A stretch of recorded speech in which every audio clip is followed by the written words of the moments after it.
Live with my good friend Steve Postell, who I'm so happy to see. Steve, I was just in New York and I know you were too. And I was walking down the street and standing in the spot where we actually met. And I was thinking, oh my God, it's almost 40 years ago. It seems impossible.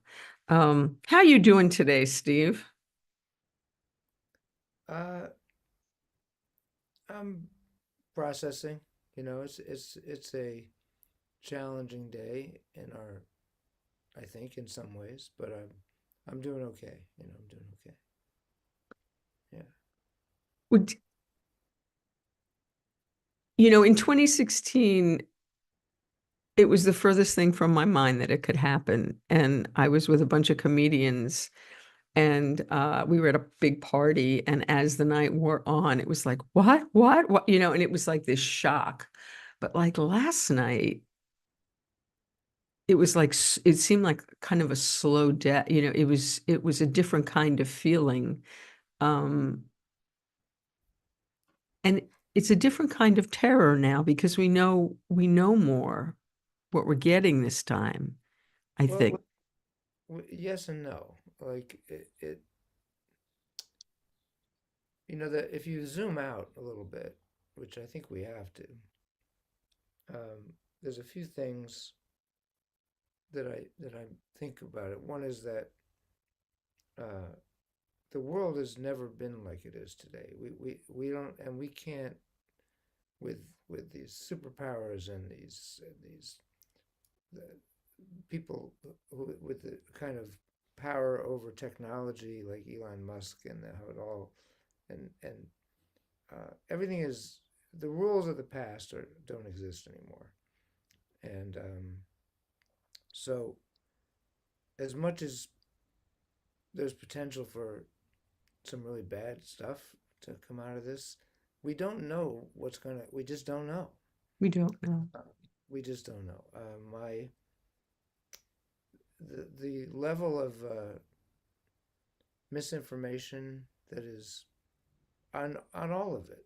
I don't know what you did go leading up to this election, but I made a point of watching as much Fox News as I watched MSNBC, and just to see what the hell was going on. And it's it's time for me. I'm backing off of all of that. The only thing I decided from this is that at least for the time being, for the first time in my adult life, I am not interested in what the news has to tell me. I don't know that what good it does me. It didn't do it. It's just a distraction, and So we were talking before we came on the air, and you were saying that you were kind of a news junkie prior to today. I always felt it was my sort of civic duty to know what was going on. By the way, Steve, they're having trouble hearing you. They're telling me that Oh, your audio is a little low. I think I just have to get closer and speak louder. There you go. Um, yes, I felt compelled my whole life, have New York Times every day and then come out here in LA Times and the Wall Street Journal. And uh, at this point, it's a lot of garbage in, garbage out. I don't feel compelled. I don't think that's the way I want to continue um, hearing this vitriol and this incredible argument that our country is having and the world is having every day. I have music to make. I have friends to see. Um, for me, my decision is I'm out of all. I'm just out of it. I don't want to be. I mean, I'm part of the. I drive on the highways. you know, I I pay taxes, but I just there's something going on. There's things going on the way the world works now that I don't really want to invest a lot of time in right now. That's how I feel about it. I guess God, there's a gorgeous sunset going on right now out my window. And there's things like that, that I have to try and hold on to because I haven't been able to think about things like that at all today. I've been sort of paralyzed, and I mean, I'm terrified on a bunch of levels. I'm a mother and I have a daughter. I'm going to start crying now. I have a daughter who is of the age where she's in law school and she's about to get married. And if she got pregnant now, this would not be a good thing. Is she going to have choices? This is terrifying to me. I have a son who's gay, and how is this going to impact his life? And these are real issues that this whole 2025 thing, I don't even know what it is, but it sounds really scary to me. These people seem really scary to me. And, people have been posting things on Facebook about, how they let Hitler get into a position of power and look what he did. And we've, this idiot, this is a dangerous man. This is a fascist who wants power and he's a convicted felon who's going to get away with everything and who has no conscience whatsoever. And people are buying positions of power with him. Elon Musk gave him $100 million. And I heard this morning he turned it in overnight to $12 billion overnight. He made overnight.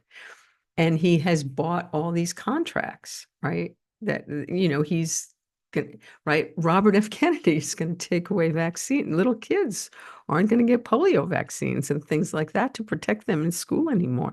I mean, this is huge. This is huge, potentially.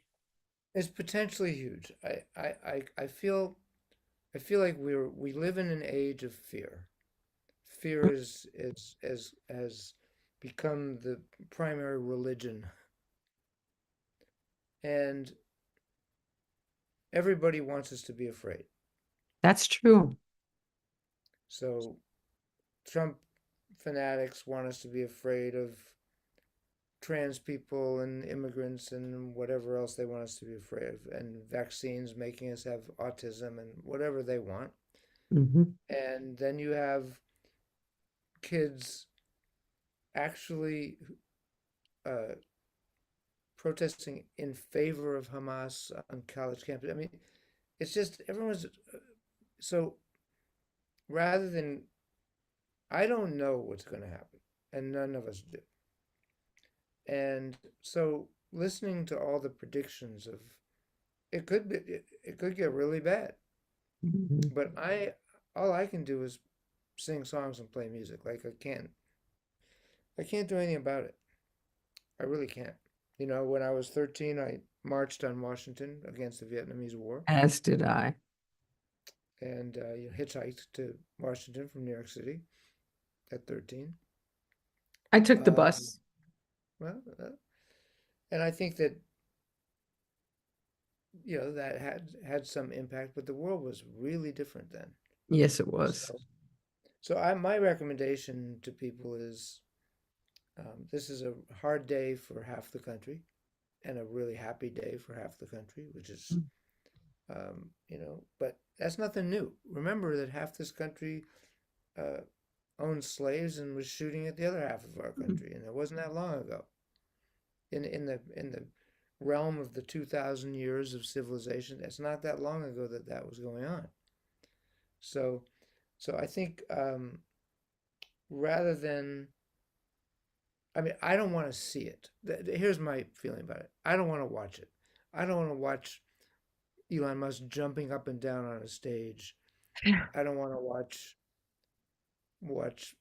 you know Robert Kennedy Jr. talking about ivermectin and making up stories about autism and vaccines. I don't want to watch Van. I don't want to watch these guys. It's bad for my health, Yeah. mentally, probably physically, um, and so I don't have to. That's the thing. I don't have to watch them, Mhm. and I'm not going to. But there is a Uh, lot you can do, actually, Steve, because you do speak through your music, and you have this powerful platform, and your art is a powerful platform. And I don't even mean doing political songs, but just giving Oh, people it is. joy, right? It makes, Giving people look, joy. I know, I guarantee it. We played 24 cities this summer. Mm.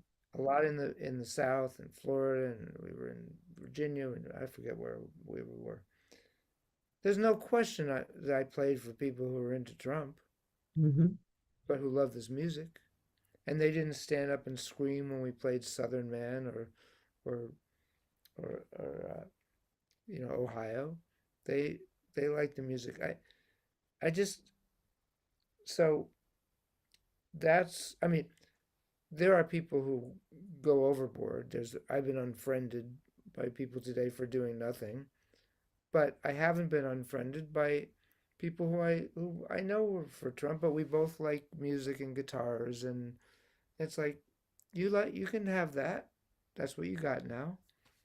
And can we talk about your new guitar? Right. Well, that's different.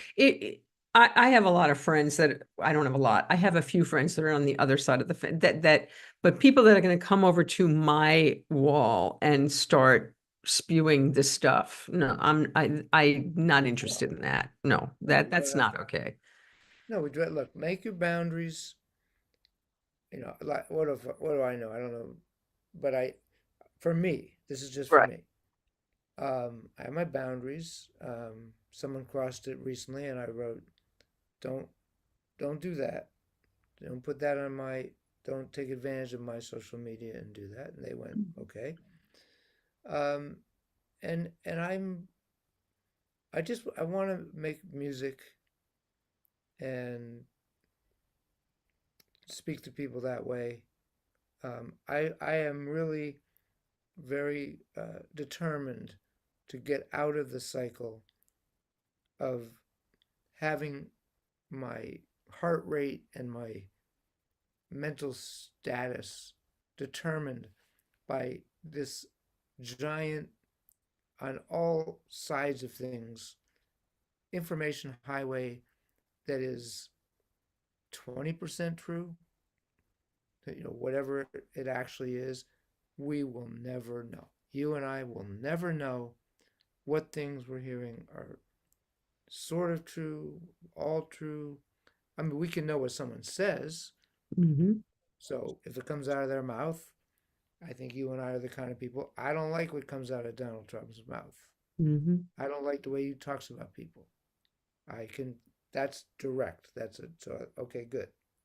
But in terms of all of the intricacies of the world, um, it's above my pay grade. It really is. So, um, So Steve, today, okay, so you've decided you're doing this ban on after being kind of a news junkie. You've decided to kind of tune out, just do your life. So you wake up this morning. I assume last night you were watching and you saw what was going on. Oh, you didn't? stopped. Didn't. I knew what was going on. I watched for half an hour and I went, no, not watching. I checked in at 1 a.m., Mm-hmm. found out what it was. That's it. I haven't read the news. I don't want to see it. I don't want to see the speeches. I'm not interested. I'm just not interested. So are you not feeling, so how are you feeling? I feel, look, I'm kind of, I'm a, I think, you know, I'm the quintessential sort of brooding New York Jew. Like, you know, we grew up, if there was something we could be depressed about, we would adopt that posture. Um, I have always felt, I don't, okay, this is getting, anyway, we're not talking about music, that's fine. There's a thing We're going to called, talk about music. This there's, is we're yeah, wrapping this. no, it's fine. There's a thing called, a concept called Buddha nature, which is in Buddhism, which is kind of that everyone is born with this pure light, and gets corrupted, and you have to. And I've never, I do practice, and I've studied for many years. I don't buy into that really. Mhm. I think you're born 50% you could be evil and 50% you could be really good. Uh-huh. And depending on your circumstances and your influences and your education, you can go one way or the other. What I take out of this is that there are a lot of um, it's up to each person to find their own moral center and where they get that from. And if you feel like you should get it from Fox News, I can't stop you. But I don't want to say I get it from MSNBC either. I don't want that to be where I get my moral center from. But so, okay, but I guess what I'm trying I guess what I'm asking you is, so you woke up this morning, the world is changed. It's shifted. Yeah. So internally, externally, whatever, were you able to just face the day and just, are you in an optimistic place? Are you in a neutral place? Are you, um, I'm not optimistic. Um, but you see, but I wasn't before. You know, we have we have people, war is going on, people slaughtering each other every minute of every day, Mhm. and raping and pillaging, and it's not a nice place. Mhm. And it wasn't before this. Mhm. So I woke up, I'm disappointed because I don't think we've made a lot of progress in 200 years, actually, in some ways. Mhm. Um, I feel for, I feel for how still oppressed certain people are in our culture, and women and black people, and there's never been this much anti-Semitism since I was a kid. Mhm. So it's like, oh, okay, that's back, Mhm. So Misogyny is going to be back big time. big Woohoo. time, yeah, yeah. And so we've made some progress. But is it? I don't know if it's going to stick. I just think that everybody's so obsessed with it all now, and so either jubilant or depressed. My friends, you know, are depressed. My circle is that way, and it's like, well, all right, I'll give you one story, and then we can talk about music. Okay. When I decided to check out what Buddhism was about, this was 25 years ago, and there was just a sign. This Buddhist monk teacher was coming into town. He was going to be at this church. So I go. This was in Aspen, Colorado. So he introduced himself, and then his first thing he said, "So everybody here looks really fit." I mean, Aspen, Colorado is one of the fittest cities, if not the fittest. It's one of the top three in the country. He said, "So how many people in this room?" And there was a lot of people who went to check it out. "Have eaten a McDonald's hamburger in the last month?" Nobody. These aren't people who don't eat McDonald's hamburgers. Mhm. And they said, "How many people watched CNN in the last week?"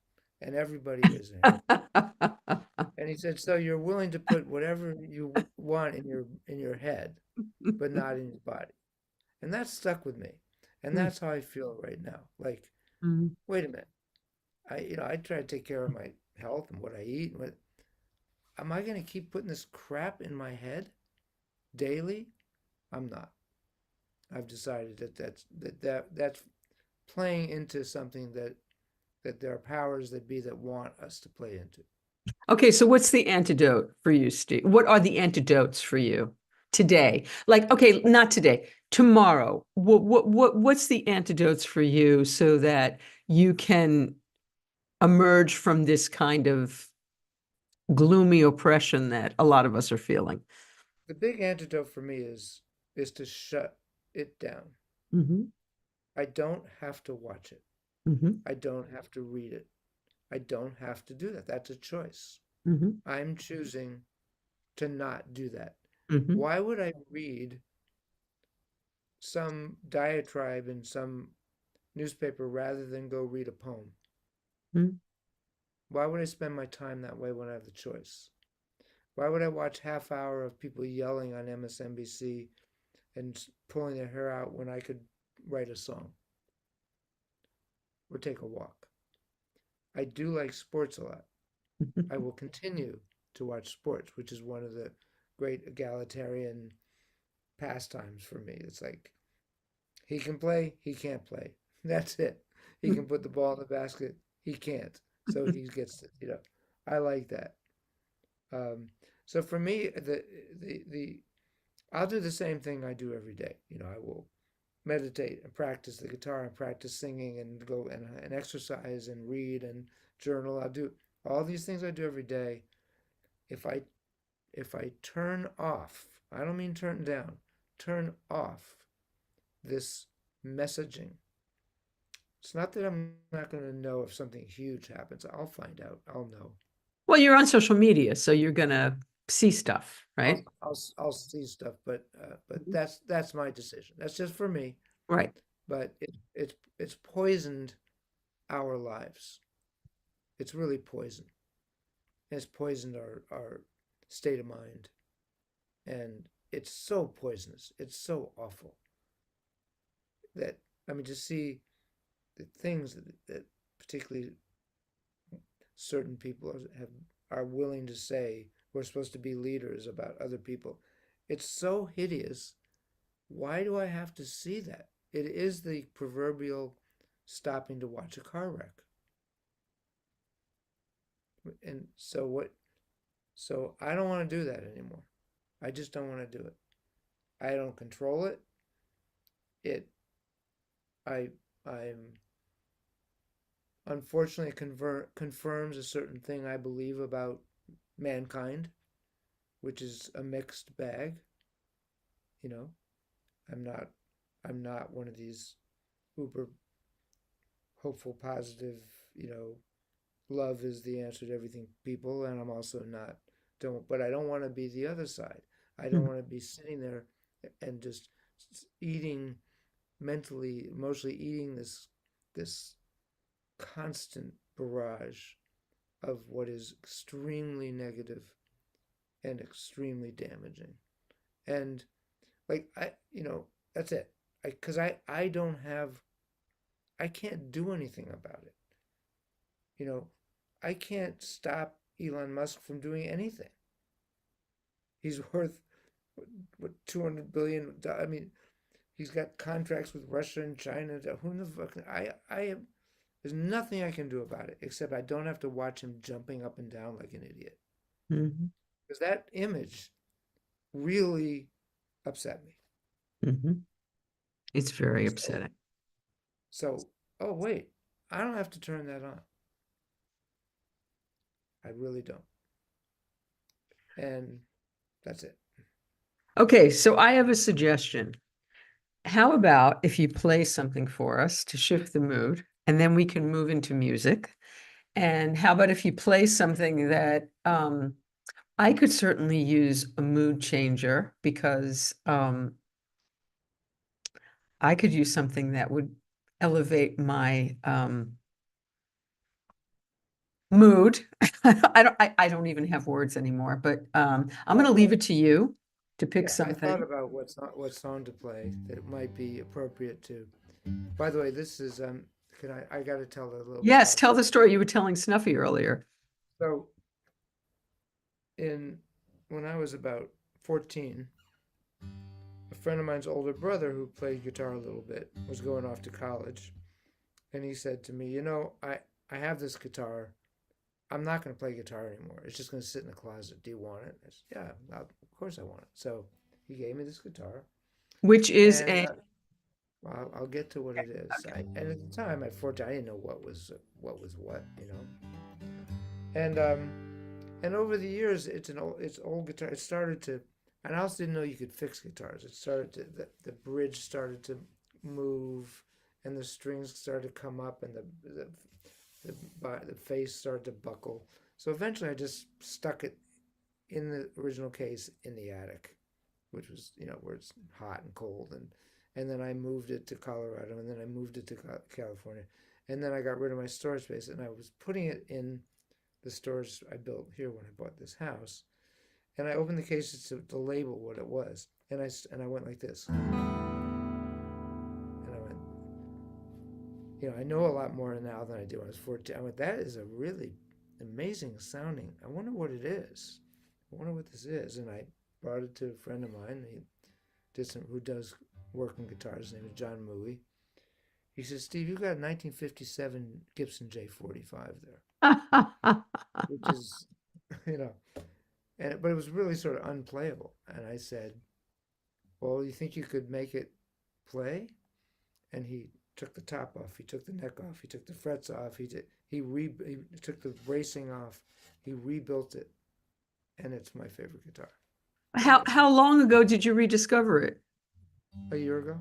Oh, wow. Brand new baby. Yep. Nice. Okay. So I thought I would play a song that does have something to do with what we're talking about, which in that it's a song about, there's a phrase, don't rain on my parade, and obviously what we're talking about is that some things rained on our parade, and for some of us yesterday. What this song is about is, it's sort of an answer to your question, what do you do now?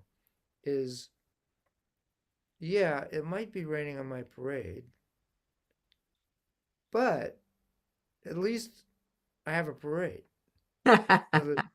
I'm here. I still get to be here right now. So don't let that rain, don't let that take away the reality that at least, that I get to experience. That's what this song's about. I like it.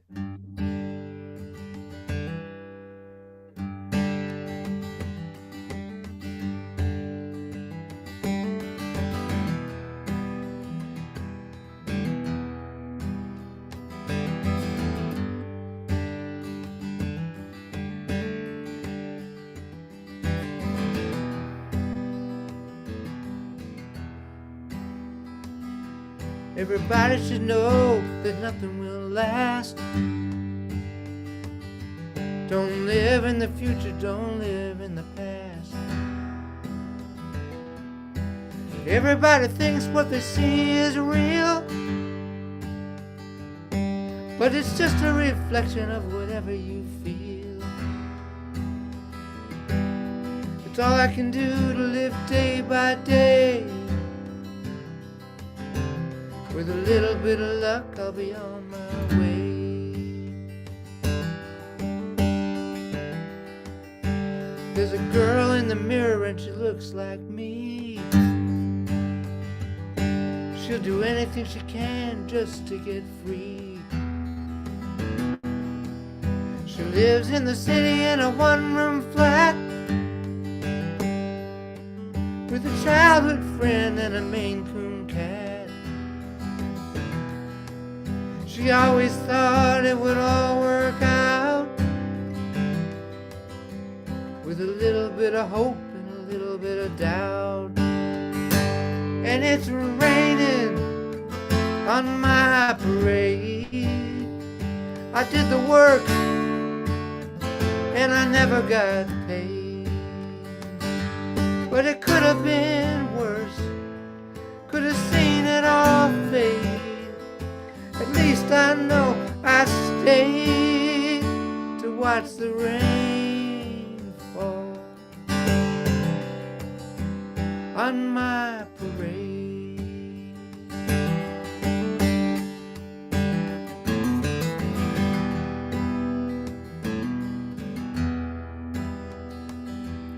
The road I'm on has a mystery curve.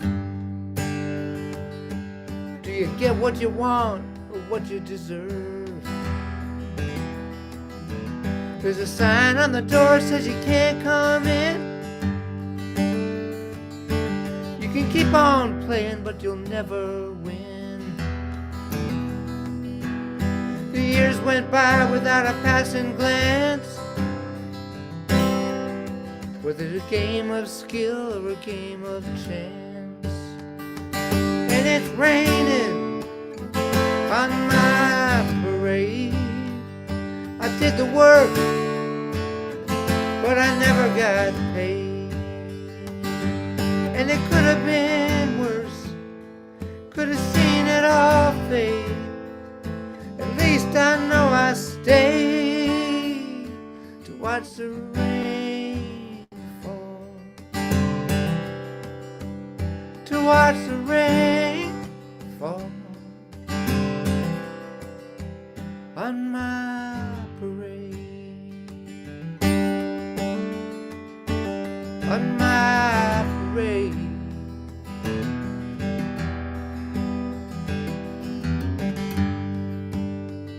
On my parade.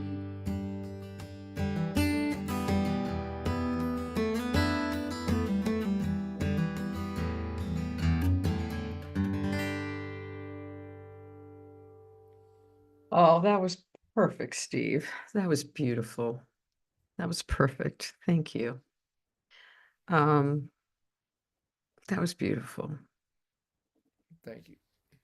A, Well, a little sad. I'm a little sad, but it was beautiful. Sorry. Oh, see, Siri's having, Alexa's having feelings. Um, when did you write that? about a year ago, And a little less. and what's the title? My parade. My Parade.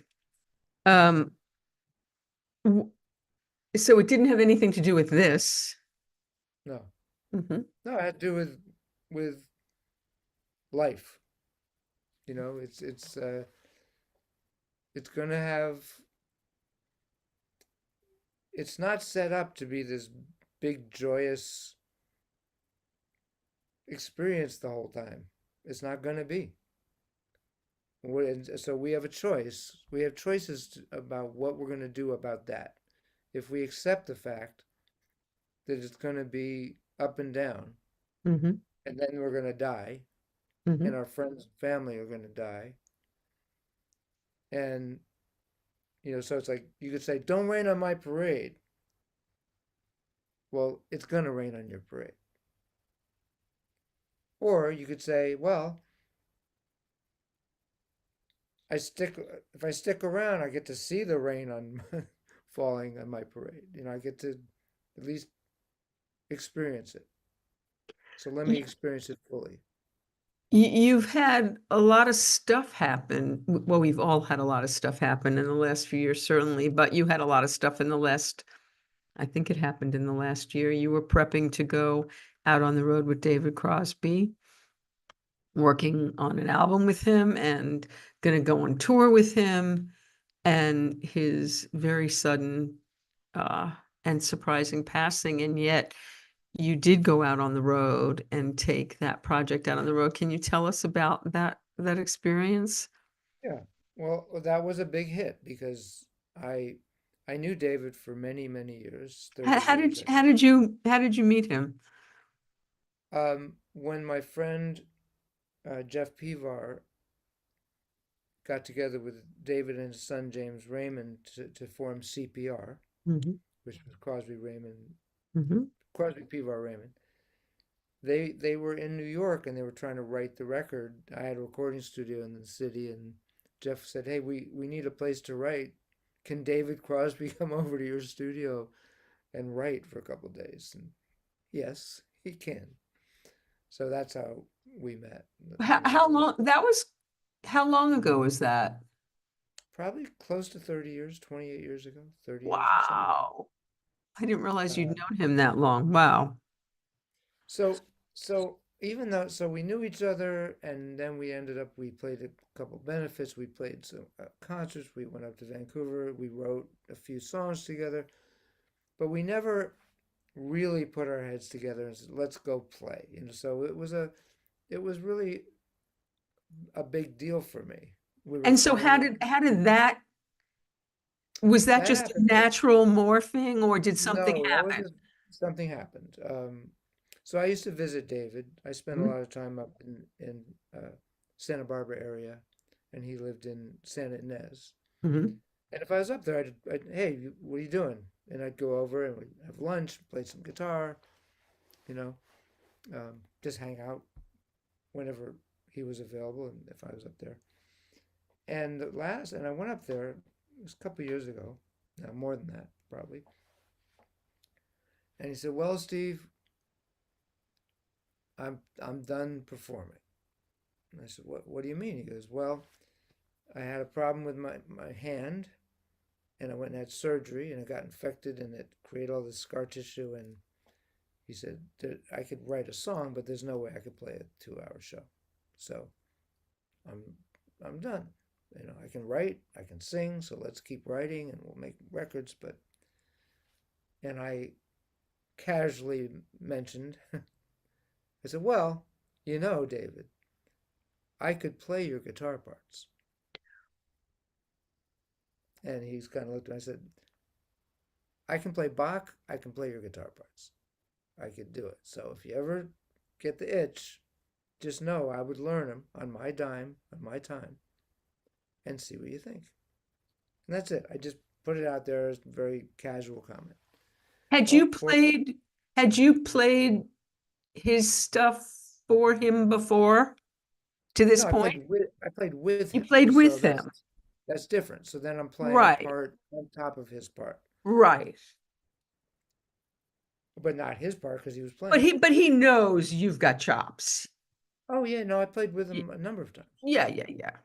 and played on the records. And anyway, 4 or 5 months later, I see David Crosby on my phone, pick up the phone. He goes, "So you really think you could play my guitar parts?"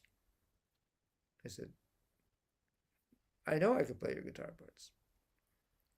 He said, "All right, well, I'm not promising anything, but would you be willing to come up?" So I spent 3 days up there. He taught me all the tunings, his all his guitar parts to many of the songs. I filmed it all so that I could study it. How many songs did you two go through, would you say? Maybe 15 songs, maybe Hmm. something like that. And I said, "All right, give me a couple months. I'll call you." So I learned them. Did you record them while you were doing this with him? I recorded him playing them for me, Uh-huh. with his hands still. He could play, he just couldn't play that Right, cleanly anymore, and he couldn't play for an extended period of time. right. So I learned them all. I called him up and called James. I said, "Okay, let's get together. I know the stuff." We got together, the three of us. We I played 4 or 5 of the tunes. He sang. James and I played. James played piano, and David said, "Yeah, let's do it." And how long ago was this that you guys made the commitment to do that? Well, we were. I'd have to look at the calendar when he Approximately. died. Well, he died 2 years ago in September, right? Mhm. And we were supposed to go on tour in October, I think. So figure 4 or 5 months before that, we got together, and he said, "Let's put a band together. Let's do it." So that's how it happened. And so you were And rehearsing all that time. on and off, we rehearsed. We picked a set list. We picked a band. We got together one time with the whole band, thank God, because I'm glad we did that. And And is that the band that you went out with Our House? close, not quite, but close. Um, and and then he was all excited about doing it. Nervous, he was nervous whether he could pull it off. He's still, can I do it? Will I have the physical strength to. But he was singing great. The band was fantastic. And then he died very, very suddenly, like hours after he and I were talking about the show. Oh my Lord, I'm so sorry for your loss. So then 6, 7 months later, James and I decided to do a tribute in the same theater that we were going to do the first show of which is the Libero in Santa Barbara. And we got together basically the band. I think it was the band that was going to play with him, and then we added guests. We had Sean Colvin, Richard Page, Colin Hay, Chris Stills, um, Nathan McEwen. So we had, and we did this wonderful show. And I guess we got approached like, hey, that's a great thing. If you guys ever want to And you were tour with doing us, the music of Crosby, Stills, Nash and Young in we that? did the set. We did the set that we were going to do with David, which was the music of Crosby, Stills, Nash and Young. And so we got approached, and we thought about it for a while, and we finally decided let's see what happens. Let's go out and play this music. And it was a beautiful experience, and we're gonna probably do it again in the spring. Oh, I sure hope so, because I didn't get to go to the Librero for that show, but I sure won't miss it this time. Was it a healing thing? Was it a joyous thing? Was it a sad thing? Was it both? It was both. It was definitely both. Hmm. I think sadder for like James because his Hmm. father wasn't there, Hmm. um, and I had come off of I had an accident. I was healing from a pretty bad car accident, so I was my normal relationship with performing. I was like did every ounce of energy I could have just to get on stage and get through the show. Wow. Um, so it was a little bit of a weird. It was a beautiful tour. I mean, the music was beautiful.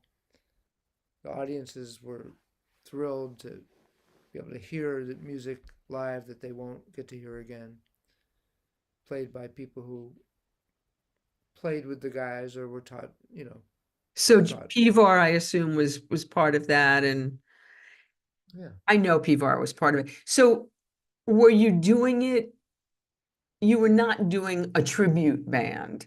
You were doing a celebration more, I'm assuming. I like to think of it as a lineage. Like it's you know, it, it is, I mean, you could, in theory, it's a tribute band, but um, it's different for me. It's personal. Um, Were you doing exact, were you doing the exact, you were doing exactly David's parts, I guess, weren't you? Yeah. yeah. So was everybody doing exactly the original Well, no, music? they were. I mean, Jeff played with them for Yes, 28 he years. did. So Right. did James Brown. So they played what they played with them. Right. It evolves over time. Right. If when I was learning some of the music, if you look at you take a Crosby, Stills, Nash Young song or CSN song, and you look at how they did it in this year, and then 5 years later, and then it evolved, it changed. Sure.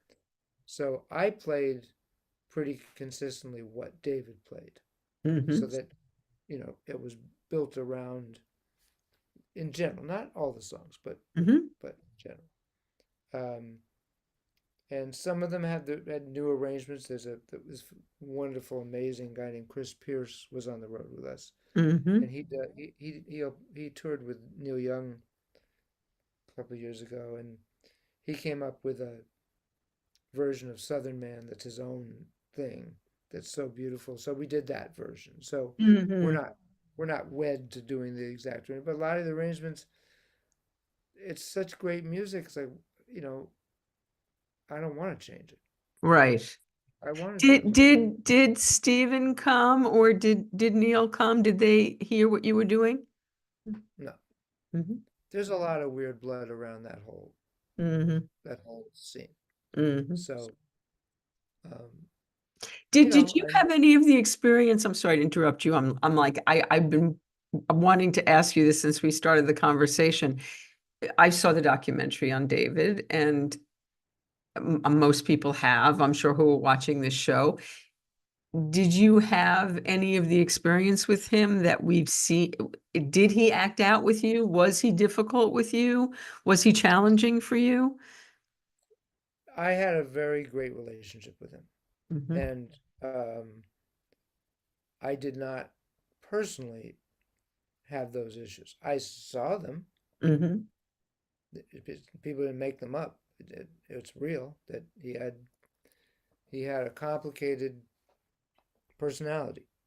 Hmm. Um, I wasn't, and I had never toured with him, so I never spent every day with him like that. Right. But we had a friendship, and we had a fun rapport, and I could give it back to him. I think he liked that, Hmm.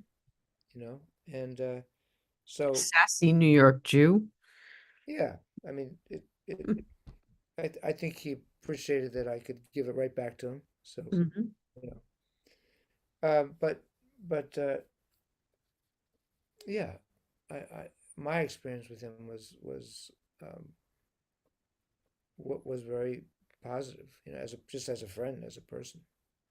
That's wonderful. So let's talk about other current events. So it's hard to talk about this without going back. We'll do both. But so the immediate family, where are you guys now? Because I know Wattie's been out with Stevie and Lee and Russ have been out with.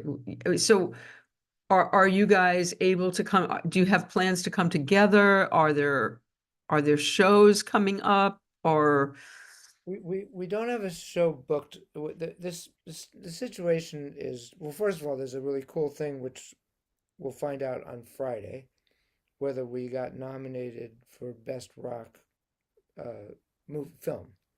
Um, I think we have a good shot. They picked 5 out of 10. We're one of the 10, It's an and excellent documentary, a most excellent documentary, uh, yes. that would be really fun. It would be really Mhm. great for the band. I mean,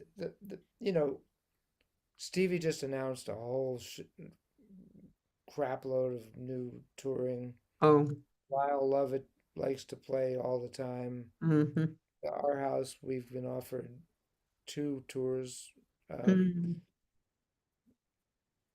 you know, I, we did a show. We did a sort of a mini show at the Village about a month ago or so, and it was fantastic. Um, as we said, and we haven't broken up. We just can't. Just logistics are tough for this particular band. Mhm. So, um, so probably what it'll be is specific. Like one-offs? Yeah, like a one-off or a weekend or the. Mhm. I think that's I think that's what's in our future. Um, things like that.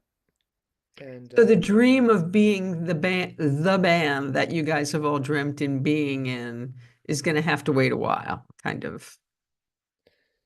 it we've made 4 records. We wrote a bunch of really cool songs.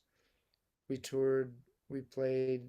It's all good. We made and they made this beautiful movie that captures Amazing. the guys, the band, the era. That's never going to go away. Hmm. And we're we're family. It's a real family. And I'm sure stuff's going to come up. It Hmm. will. That's Hmm. like, oh, let's do that. Hmm. But in terms of let's go book a tour right now with us all, it's logistically almost just really difficult. So we'll just see what happens. And how But about we'll play. Nitrate? How about Nitrate Music? Is that still Yeah, that's a thing. That's a band called Nitrium Music Club that when I got to LA, I had been in a band for 10 years, and I wanted to have a band, but I didn't want to have a band that couldn't play if someone wasn't available. So I made a band where the only person has to be there is me, and I would just mix and match, and I got to meet a lot of great players and play with people. So I mean, I did a couple corporate things with that. I did a big benefit with it last year and a corporate thing. So I can do that whenever I want because it's not a rehearsal thing. I've got I bought all these iPads that each have a couple hundred songs. I hand them out. So as long as people can read a chart, we can I've play. seen some amazing configurations. It's how I met Mike Finnegan and oh God, Yeah. Oh, right. Yeah. and Cooch and just Yeah. amazing people. So it's just a really fun thing, which I'll again do again, and um, when the opportunity arises to do that, you know. So So let's go back a little bit for people because we have a little more time. So when I first met you all those years ago, you had just come off Pure Prairie League, which is um they were a huge band in the 70s, and you have the voice of an angel, as everyone who just heard you sing knows, and everyone who's heard you sing anything knows. Um how okay. So prior to that, I know that you were a Broadway, you were a session player, you played on Evita. You did Evita with Patti LuPone and Mandy Patinkin, right? You were in the pit. a couple Um, of years. w- when you started playing music, Steve, you were young, you were a teenager. What was your goal then? Like when you thought to the future, h- did you see yourself in a band like the Immediate Family? Did you see yourself, what did you see for your future? Well, I wasn't a teenager. I was 8 or 9 years old. So, Oh, when I think I think it evolved. I think in the beginning, the thing that hit me was the Beatles. And I saw them on Ed Sullivan Show. I think I was 6, and that was it.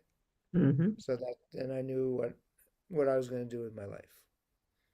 I was going to do. So Had you played music prior to that? no, I was 6 years old.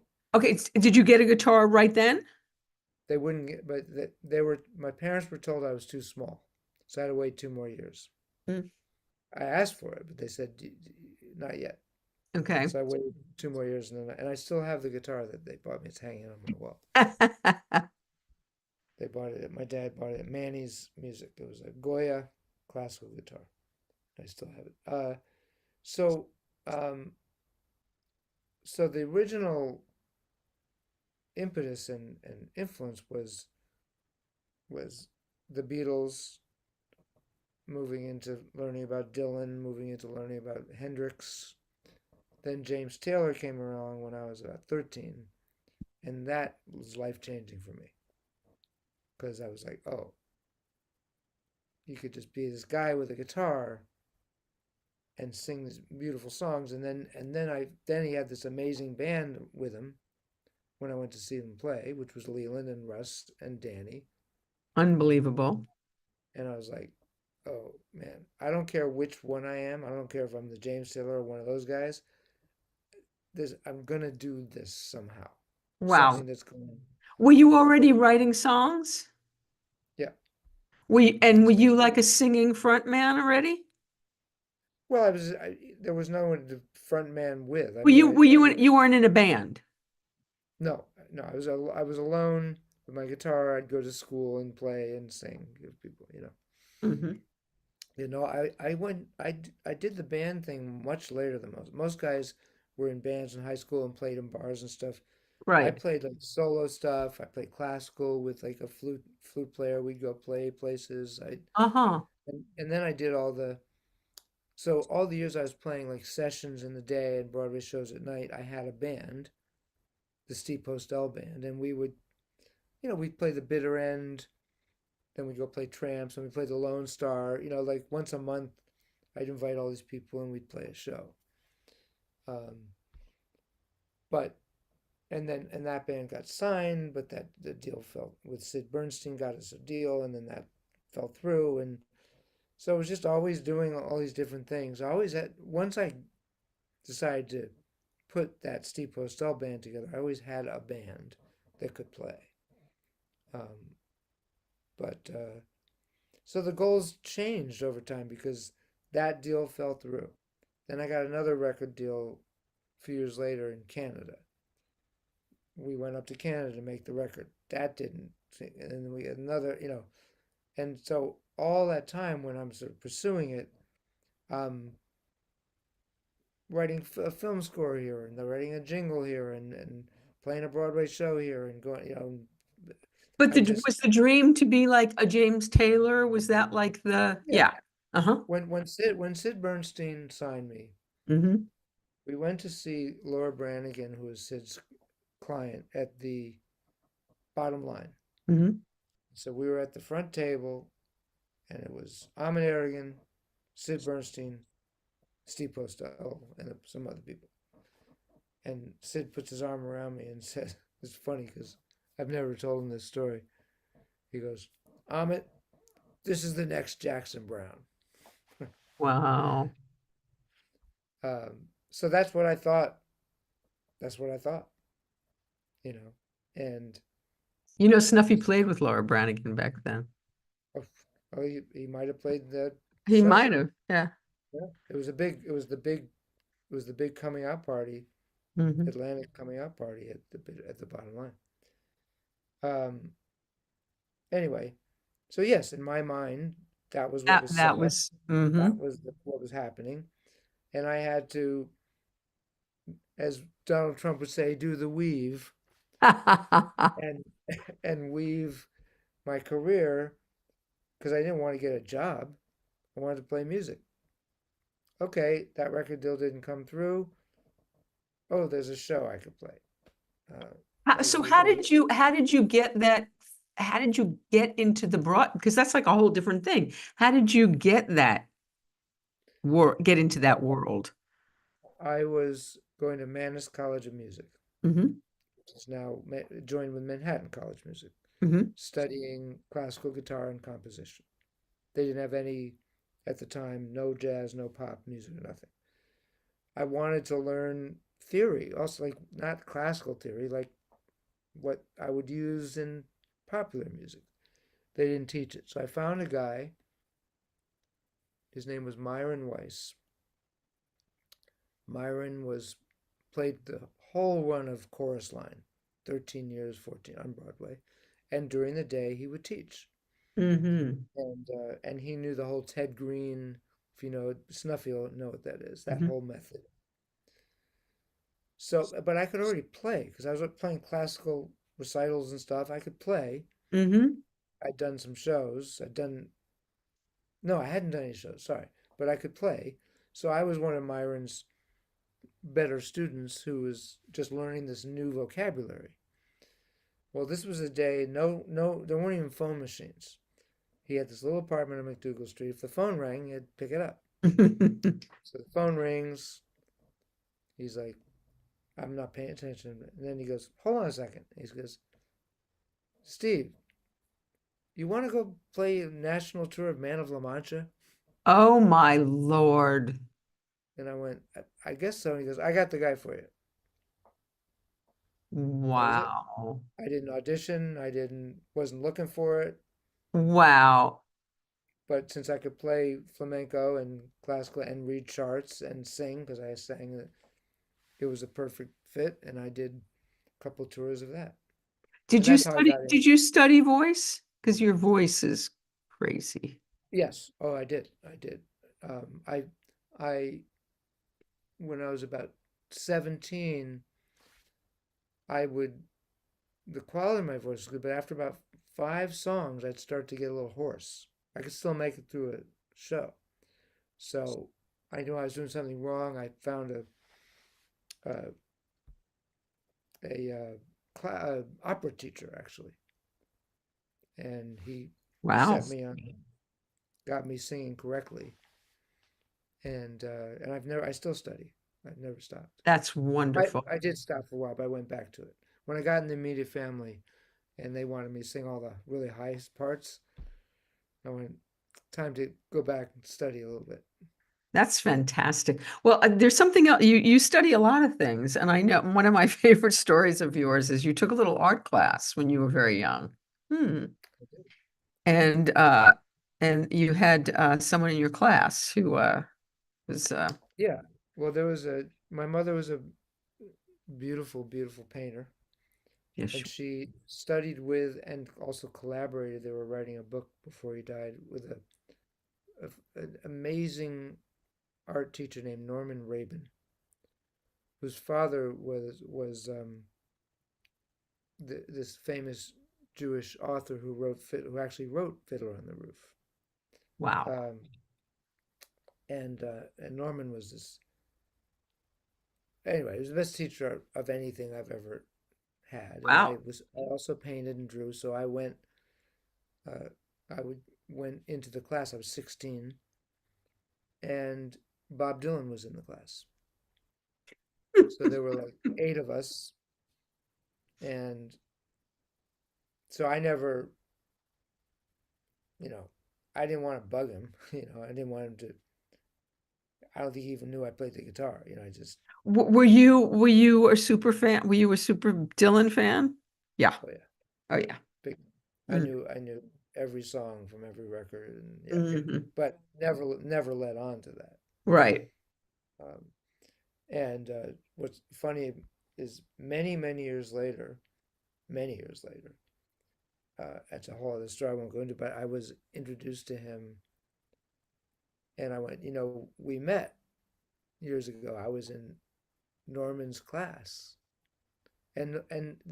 Bob talks about that period he talks about Norman in certain books, and because Norman was quite an influence on anyone who was there. And he kind of looked at me strange, and he kind of walked away. And then I found out that he went and called all these people from the class. Like, there's this kid. He couldn't have been in that class. He's too not old enough. And they went, no, that's Diana Postell's son. He was in the class. Wow. Wow.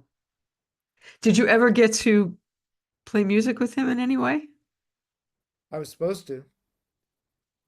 Um, well, it's another story. It's not. It's kind of a funny story. Come, Uh, come. all right, this is in the '80s at some point, and um, I produced. So I was doing this Broadway show. It's called Shakespeare's Cabaret, and the there was this. It was a very small cast. I sang two songs. One of them, and I was in the pit, but I Oh, sang two songs. you're singing from the pit? No, I would get up on stage. So I take my guitar and go and sing. I sang so one song, and this other song was a duet with this woman named Carol Dennis, who was an amazing singer. This just unbelievable. Could sing opera, gospel, show tunes, pop music, whatever. So then I found out. So we sang this duet every night. It was a really nice moment, just me and the guitar and the two of us. That she was singing, had been for years singing backup in Bob Dylan's band. I thought that was pretty cool. She comes up to me one day and says, Bob's looking for a guitar player, and I told him about you. Wow. And I said, wow. She said, can you give me a tape? So I made it cassette, you know, and she said he liked it cassette. He's coming to the show. So he comes to the show, and Wait, is this before or after you've told him that you were in the art class together? before Before. that happened, I didn't mention it. That I didn't get to. I didn't get to. And I'll tell you why I didn't get to. So, I think I shook his hand that night, but he was in the audience. I played. I played particularly well that night because I just rose to the occasion, and I had also created the guitar part, so it was very. I knew it really well, How cool. and so I figured like I got this. I mean, it was a lot of cool music, and I played it. I didn't make any mistakes, and I said, "What, you know, I got this." Well, days go by, and Carol's not telling me like anything about what he thought. Or after a week, I'm like, "Carol, what's up? What happened?" She said, "Well, I probably shouldn't be telling this story, but whatever." She said, "Bob got suspicious that you and I were maybe an item." Because he said the way that we sang together was people don't sing if they sing together that intimately, something might be going on. I said, but didn't you tell him? She goes, Now when Bob thinks something, that's it, So that was it. I never got to Oh, go on. bummer. And I think that's when G.E. Smith then got that gig. So Wow. I wonder if that's when Kenny Aronson was in the band. Kenny was playing with him for a while. Um, maybe.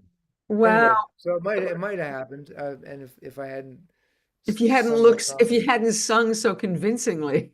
Well, we were like, we were just two of us on stage looking into each other's eyes singing. Wow. That's wild. That's hysterical. So you've gotten to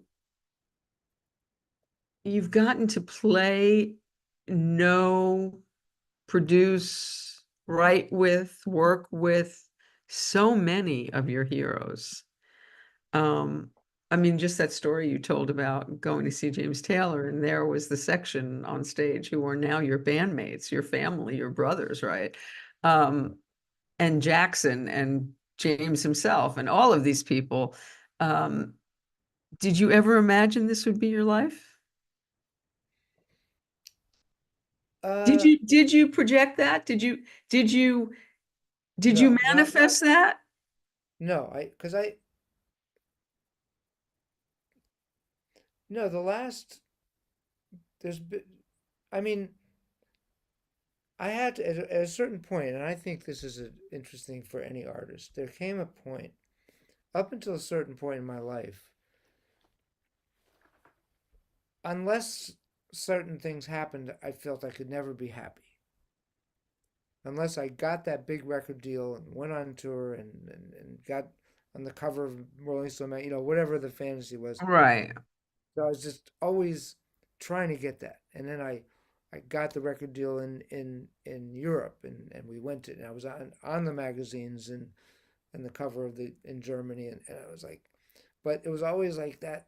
And I finally realized I'm just never gonna be a happy person if it's always dependent on this thing. So I found a way to just be happy that I was playing music. Mm, And every time I got on stage, every time someone wrote me a check for doing, whether it was on stage or in the studio or scoring something, I just got comfortable with I'm just a music. I'm a musician. Sometimes I'm the singer, sometimes I'm the writer, sometimes I'm the guitar player, sometimes I'm just the engineer, sometimes I'm the producer. It's all fine. I made it fine with me. I made peace with that. And all of a sudden, all this other stuff started to happen with that. In 1 year, I sat next to him, played with Crosby and Jackson and Kenny Loggins and Michael McDonald, and like just in these different circumstances, and might have been at a party, but my life changed. And then with the guys, did it being with happen Denny. after you made this decision? Oh yeah, yeah. It did. Yeah, I came to that even before I Hmm. came to LA. Yeah, Hmm. it wasn't a decision. It was like it was sort of a spiritual Hmm. awakening. Like this is I'm putting this pressure on myself that my happiness depends on, and it's unrealistic because I don't know if what if and I'm getting older, and when Sid Bernstein went, Amit, here's the next Jackson Browne. I believe not. It wasn't an ego thing. I just believed him. Hmm. Oh, that makes sense. I got the same kind of vibe, Um, I sing and play. That makes sense. And then we went in the studio. It's called Media Sound. It was a beautiful studio in West 57th Street, and we were making the record, and uh, and people were coming down, and Shelley Duvall and Paul Simon came down one day. They were and people were showing up to see what we were doing, and we were making. It was incredible music, I thought, and then it fell apart. But up until that fell apart, I just thought, yeah, that makes sense. You know, that's going to happen like that. So I never pictured the rest of it. I just wanted to keep getting better. I wanted to um, I wanted to be on the team. I wanted to be accepted by people who I have to, let's not get, let me plug this in. My computer wants to betray me there. Mm.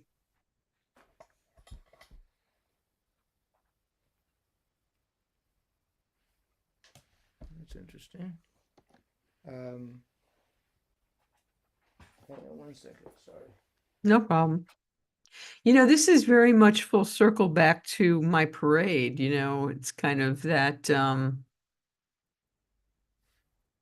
similar sort of realization. Yeah, it is, and it's, oh, I see what's going on.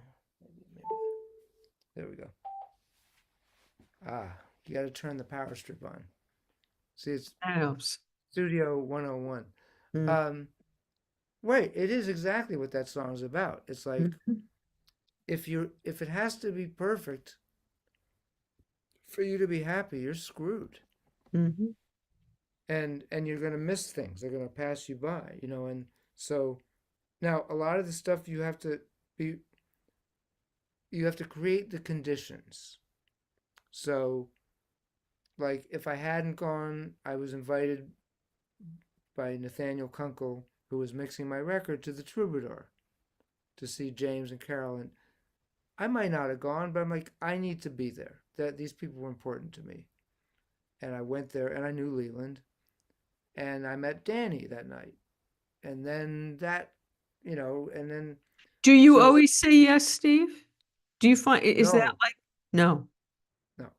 no. Matter of fact, many years ago, I was playing in Colorado, and Robin Ford was playing, and we said let's meet and have dinner before our shows. So we're having dinner and drinking sake because back in those days you could drink before the show. No longer. Uh, I don't think either of us drink anymore. And he said, "You know what the most important thing I've learned in my life?" I said, "What?" He goes, "To say no." And I'm like, "Huh." I didn't get it, you know, for years. And now I get it. Um, but when you're younger, you say yes to everything. Just yes, yes, yes, yes, yes. And I don't anymore. I feel I've I feel I've earned the right to say no. Now some people always said no. I have friends who are like, no, I'm not doing Well, that. a lot of people miss a lot of opportunities because they say no to so many things, and a lot of opportunity passes them by. And then there are people who claim that their life is so rich because they say yes to everything, and so they've lived these big, full lives. But I think there's a little bit of both that has to go on as we It's mature. a personality thing. My friend Roscoe Beck, who actually played for years with Robin, Mhm. years ago he said he told me, I only play music I love. Mhm. I will not play otherwise. And if I go broke or have to get a job, that's fine with me. I wasn't. That's not what I did. You know.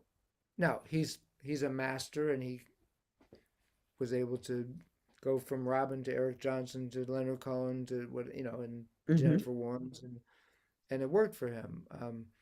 I either was afraid to do that or whatever. I did.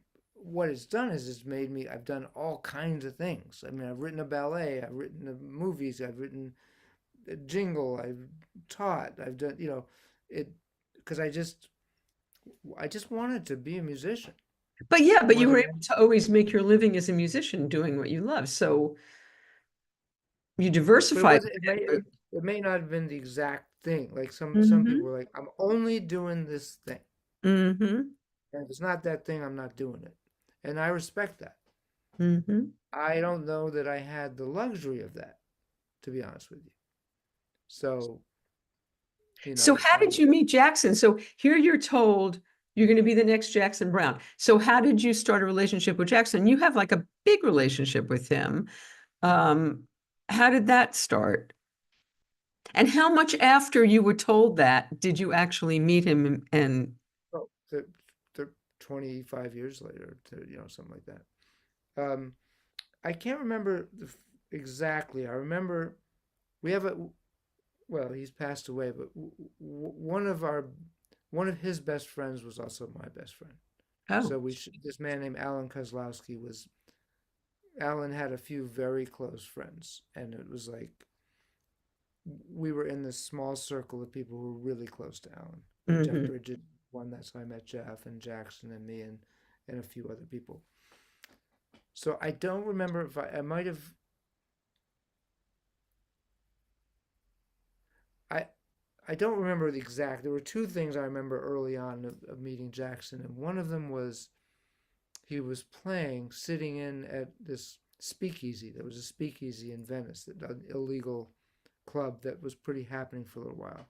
Hmm. And Jackson saw me from across the room, and I guess we'd already met because he went, "Oh, Steve Postell's here. He's a great guitar player. Come on up and play." So that must have been the first time we hung out, though. Our friend Alan had built a compound in Thailand on an island called Koh Samui. And Alan finally was going to open the compound and invite a bunch of people for New Year's Eve and around that. And he invited me, and I thought I had a New Year's Eve gig, and right before it, I was like, "This isn't." It wasn't a big gig. It wasn't like hype. This is nuts. Thailand. When am I going to get to? So I blew off the gig. There were no flights. I had a flight to Canada, to Hong Kong. It took me, you know, and I get there, and Jackson was there at the house, at this compound, and so we played music for everybody every night, and that's really how we, if not met, how we got to be friendly. Hmm. Wow. So, okay, so our house, what's on your upcoming, what's your hope for the near future? If you had Well, your druthers, if you could work it out exactly as you'd like it to be, what would be well, in your, I don't even think that way anymore. The exact, I used to have forget fantasies. Oh, this. exact. If you had a Um, vague view, well, what would it contain? what I have coming up is I've been offered, and I'm probably going to take a record deal from me for my music. Steve, that's so Um, wonderful. Yay, congratulations. and That's I wonderful. can't I can't spill the beans on which label, but um, and I'm going to start with the record that I made and then shelved for because of COVID and because of immediate family. I went, let's not push this right now. So I have this finished record that David Crosby's Fabulous. on it. Crosby sings a duet with me. There's a lot of great players on it, and so that will give me more momentum in terms of doing my thing. Like I'm doing a concert in Santa Barbara Saturday night. I do under just my name. Fantastic. Um, our house has been offered a tour in I think April and May. It's not, I'll believe it when I see it. These things, a lot Yeah, of machinations. So I will, um, hopefully that'll happen because I want to do it. It's fun, and we'll go out in that. I think things could change if we get a Grammy nomination Friday. yeah, Everybody's kind of waiting because that'll change. It changes a lot. It's like amazingly sure. enough, it your fee goes up. All this stuff. And then I don't produce as much because I've decided to say no and not produce stuff that I don't like, which I Hmm. used to do because it's like, well, they're paying me, I'll make it the best I can. Right. So I've got a few projects that I'm producing. I keep my hand in that and be available for what shows up, like what shows up. I love that. Sort of it's like keeping your eye open, like so there's something shows up, you can grab it and make it into something. That's something that I've done a lot in my life. It's like even getting that first trip to Japan with Danny, it wasn't going to happen. He didn't want to do it. And I went, well, what if you don't have to do anything? you just have to show up. I'll I went, oh, okay. But if I had just gone, okay, you don't want to do it, there would have been no immediate family for me. There would have been, so so you have to, it's not manipulative. Wait a minute, I want to go to Japan with Danny. Okay, I'll negotiate it with the Japanese people. I'll Okay, get so rid of the. we're jumping, tell that story, just the short version of that story of The short version is that Danny was is that a Japanese label got the rights. If I some of this might not be exactly right, but my okay. understanding is they Hmm. got the rights to the section, those records, which were going to Right. be on Warner Brothers or something. Hmm. They got the right to re-release them in Japan. So they said, "Listen, we'd love for you to put the section together and come." The section was Danny, Russ, Leland, and Craig Durkee on piano, and they were Jackson Browne's band and they were James Taylor's bands. So they offered him a tour in Japan, and he told me about it. We were writing together and doing stuff, Hmm. and then he said one day we were in here and he goes, we've decided not to do it.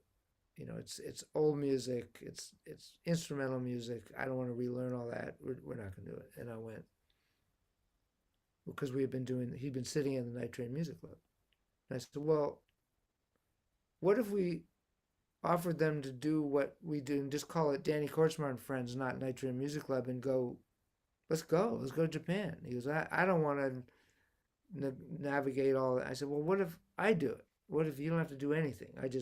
I'll call you and say, show up at the airport at this time. And he went, okay. So that first thing wasn't immediate family. It was Steve Holly on I drums from love who was Stu. from Wings, Hmm. Jeff Young, who sadly passed away, Jackson's longtime keyboard Hmm. player on keyboards, and Bob Glaub on bass, Jackson's bass player, and me Hmm. and Danny. So we went to Japan, and that trip solidified the Japanese record deal, which became immediate family. So that's how that all happened. But none of the section actually went, and yet No, they wanted to sign Danny. It had nothing to do with the section. I So see. so during that trip, he met with the Vivid, the label, and it was going to be a greatest hits record, but with Danny singing. I see. So they solidified the deal. We came back here. We came in here in the studio and picked the songs, and Danny and I did pre-production and got it sort of together the way I like to do a record by sort of having the vocal and a main guitar part with the right tempo and the right form, and then the band can come in. And then he called Leland, Russ, and Waddy, and we went into, and Jackson gave us his studio. It was very generous of him. So we went into, I mean, we did most of it here, but the rhythm tracks, we went into Jackson's place and we recorded the 12 songs that, of the Danny's And hits. how We did it put it, feel for you, Steve, to be part of the section? I mean, all of now you're well, at that point, I knew Leland really was it well. organic for you at that point, or did you ever pinch yourself and go, "Holy shit, I'm like It, part of the section"? so yes and no. I mean, the thing in the beginning, because I had worked with Russ and I'd worked with Danny a lot and I worked with Leland, and Waddy was kind of like, who is this young guy playing guitar and why is he here? It just not like that, but it was sort of like I didn't know him that well, Right, and he's such a hero of mine, and he's you know one of the best guitar players in the studio who's ever lived, and so I was excited, but I also particularly wanted to find a lane between Danny and Waddy, who had a 50-year relationship, and find my place there musically, right. you know. So I was more like of course excited, but it took a while until we went, hey, we're a band. I mean, it didn't take long, but we went, hey, this is pretty cool. Like, why don't we be a band? But that first sessions, was just me going, okay, just play the right part, man. Find a good part. Stay out of Waddy's way. Stay out of Danny's way. Add something nice, and and it was kind of like that. So fantastic. Steve, I thank you so much for doing. I'm not going to let you go without doing a song for us before we go. And I would love for you to do something of yours, that either something from that album where they told you you were going to be the next Jackson Browne, which would be interesting, or something maybe from the upcoming, but maybe you can't do that. No, Um, I can play the new stuff. Either something new or something old, or one of each. But I really first just really want to say thank you, because I was in a really, really dark place. And I suspect that a lot of the people that are with us today were similarly in that place. And I don't feel that way right now. And thank you for that. Um, Thank you. Here's an interesting thing about me having to do this after that night, which was hard. It's the same thing. I got in a car accident where I was almost killed, mm, and the car accident was May 31st. On July 9th, I went on tour. well, It's like, and everyone said I was nuts. The doctor said I was nuts. My family's like, there's no way you're going to be able to go on tour. You got a piece of metal in your wrist. You can't see. I was like, no, this is what I'm going to do, because I just got to go forward. And it kind of saved me, mm, even though it was not easy. I bet. And and today it's like, what are we doing? We're talking about this thing I love, music. Mm, You love it too, and life. And I think that I think the thing is, do I want to give anyone who I don't know the power? Do I want to give Donald Trump the power to make me have a terrible time? I mean, he might take away my Social Security, then I that would be know. terrible, you know. But that's another story. But let's say, but just right now, today, Mhm. do I want him? All the things we've been talking about that is my life. My life isn't that Donald Trump is president. That's not my life. Again, he could do things. They could do things that would impact my life. And that may happen. Mm, I hope it doesn't. But um, and that's why being able to talk to you. I've known you for a long time, mhm. and we both are passionate about art and music, particularly. And it doesn't go away just because someone who isn't someone we like or respect is all of a sudden, making these decisions with the world. That's not great. It but it doesn't it can't we can't let it take away the rest of our life. It's not a good thing to do, and it gives too much power to people that I don't particularly like. You know, I don't have to buy a Tesla. And I No, won't. there's no Tesla in my future. No. Um, but I don't know. I don't have to have anything to do with that guy. And if I don't have to look at him jumping up and down like an idiot on a stage, then he can put his rockets into space, and maybe someday he'll have internet for everybody, or maybe he'll just have internet for people who he agrees with. I don't know. But yes, being able to just come and talk, do what we do. Um, It's wonderful. And it was a saving grace for whoever tuned in, and for the people that'll find this later tonight, tomorrow, for the rest of whatever, for people who'll need a little reprieve from the insanity. It's wonderful. So, okay, so tell me what you're gonna play for us. I think I've played this before, but again, in thinking about our conversation, it's on the record that just is getting signed right now, which is I feel very happy about Mazel. that, because I put a lot of work in it. It took me 2 years to make the record, Fantastic. and, um, and I'm proud of it. So I'm glad it'll have that life. Um, it's just it's sort of in a similar theme, which is um, it's almost the same theme, which is that if things are difficult, I call it the blues. Hmm. Um, we have to walk through it. We have to walk through it. If we just get stuck in it, it's just not a healthy way to live. So it's called walking through these blues, and it's like I, mhm. so. I don't know how I didn't know you were playing this Saturday. I'm bummed about that, but I'm thrilled that I'm going to get to hear you now. Okay.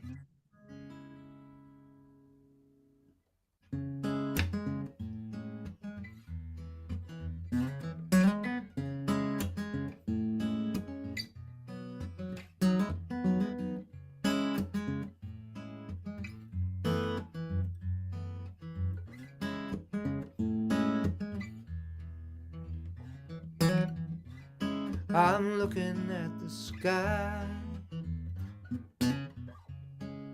feeling kind of small. I'm looking at my life, make some sense of it all. Got my hands full of dirt, got my feet in a hole, got my tools from the shed, and I'm digging out my soul.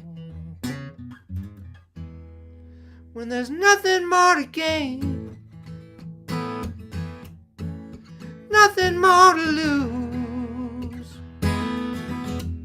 trying to stay out of rain, trying to keep up with the news. I'm looking for the truth,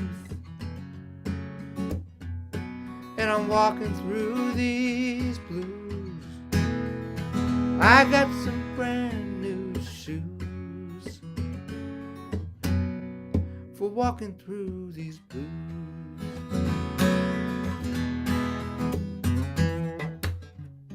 Let's find some higher ground to watch the waters rise. Let's listen for the sound, hear the wind as she cries. When there's nothing more to gain, nothing more to lose, trying to stay out of rain, trying to keep up with the news. I'm looking for the truth, and I'm walking through these blues. Got some brand new shoes for walking through these blues.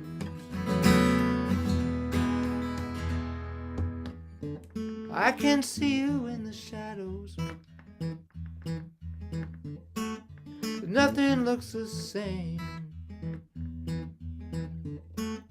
If I don't find my way home, I'm the only one to blame.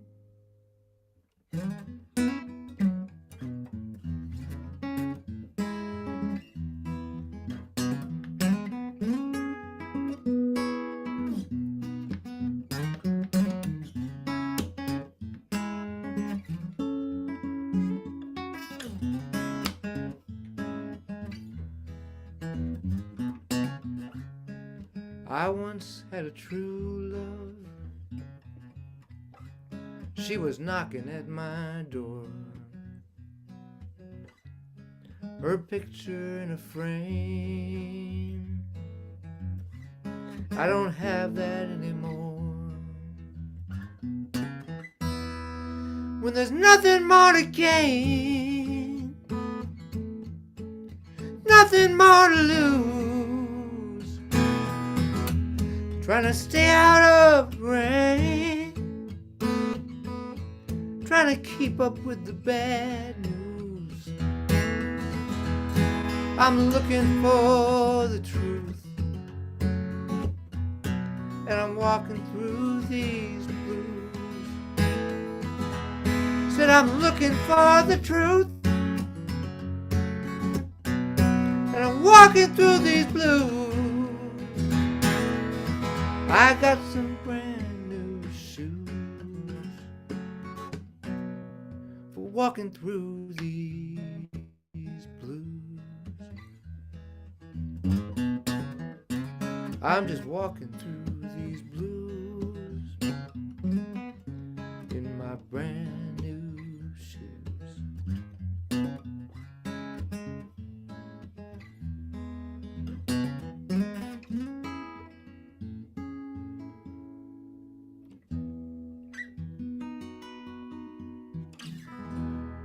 What I love that song. I've heard that song before. What a beautiful song, Steve. Thank you so much.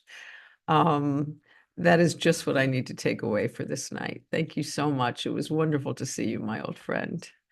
Great to see And you, and I'll have to come over and hang out with you guys. yes, you do. And I am so excited that you have this deal and all wonderful things with it and all good things. And we want to come out and I see you think do I think your we're thing. gonna I think we're gonna, if the timing right works, do a record release on May 15th at McCabe's. That's my March 15th, sorry, at McCabe's.